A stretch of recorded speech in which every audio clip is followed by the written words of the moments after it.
Nitanterahina ny asabotsy folojona 24 lasa teo ny manalazy fitavara izay natao tany amin'ny faritra Andrefana nokarakarain'ny VTMMA. Narahana ny fankalazana ny volan'ny ankizy ihany koa ity fotoana ity izay nokarakarain'ny programme vatra dia ivondronan'ny Amalia sy ny un enfant parlement. Natomboka tamin'ny carnaval lehibe ny fotoana izay niainga tany amin'ny CEG Andranovelona ary namakivaky ny tanàna Andranovelona hatreo amin'ny sécherie.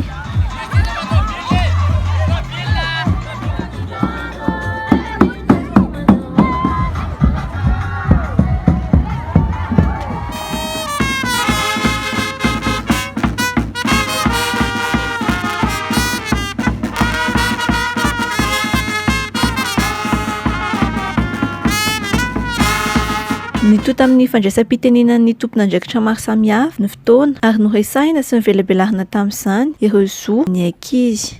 Tokony hajaina ireo zo ireo satria ireny ankizy ireny no avy nyity firenentsika ity. Fa maninona moa tsika hoe aleo ilay ankizy hianatra, aleo izy andeha any am-pianarana, aleo omena fanabeazana satria ireo ankizy ireo no hoe afaka hiady amin'ny fahantrana, afaka mampandroso atsika, mampandroso ny firenena ihany koa ny rehefa vita izany dia nitoy tamin'ny fanolorana ny satabary ho an'ireo ekipa avy amin'ny Amalia.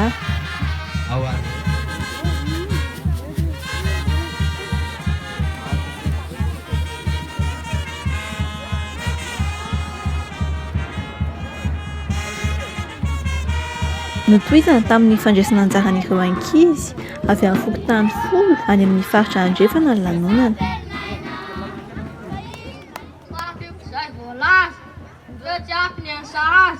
Mbola misy tiako lazaina, misy havana tsara ampitaina, hoe somina sasa, manatsaina, ny ananampianakaviana, ho tiavina, tsy akalaina, fa tsy kapohana na pijaliana, makasitraka tompo.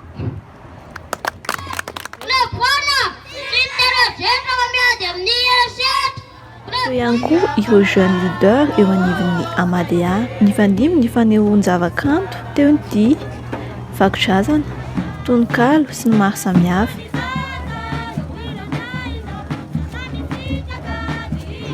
Nisy fampiratiana sakafo izay vita avy amin'ny vary ary narahana fanazavana avy amin'ireo tompon'andraikitra. Rehefa vita izany dia nitoy tamin'ny fiaraha-misakafo tamin'ireo olona saina rehetra ny fotoana. Ny hariva kosa indray dia nitoy tamin'ny tapany faharoa izay nanohizan'ireo ankizy ny fety maro samihafa efa nomanin'izy ireo.